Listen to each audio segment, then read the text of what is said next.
which was a theme that has always dominated, from your childhood years. Can you share a little bit more about your outlook to philanthropy, both personally and maybe at an organizational level? Your view, your take. How do you view it? So there are, the way I look at it is we are sometimes too hard on ourselves in our career lives, where we measure ourselves based on success, failure and stuff like that.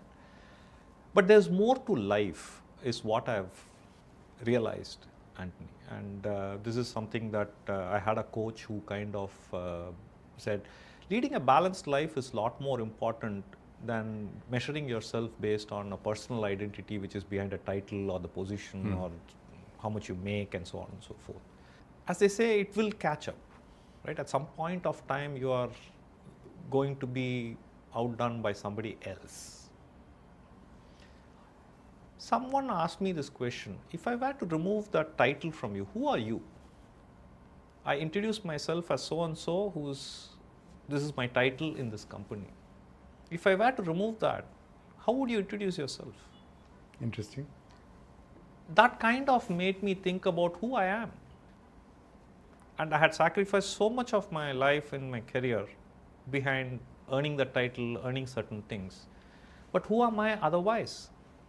So that kind of built in the whole aspect that we are squeezing our brains and our gut to get things done.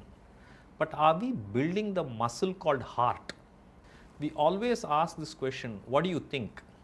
Does anybody ask you the question, what do you feel? What do you feel? Right?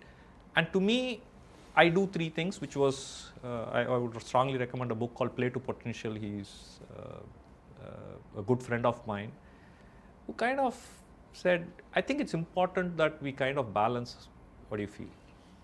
And that feeling comes from 2-3 things, and which is well articulated in the book that I was referring to. Play to Potential. Play to Potential. Something that I pursue is art. It doesn't come naturally to me, but I'm learning. Is that inspired by your time at Rekem RPG? No, not at all. Not I mean, really. this is something that I said I have to learn something which is around art. Music doesn't come naturally to me. It was very hard. Learning an instrument wasn't easy. So something that my son does is he learns art. So I have joined alongside with him, learning from the same art master.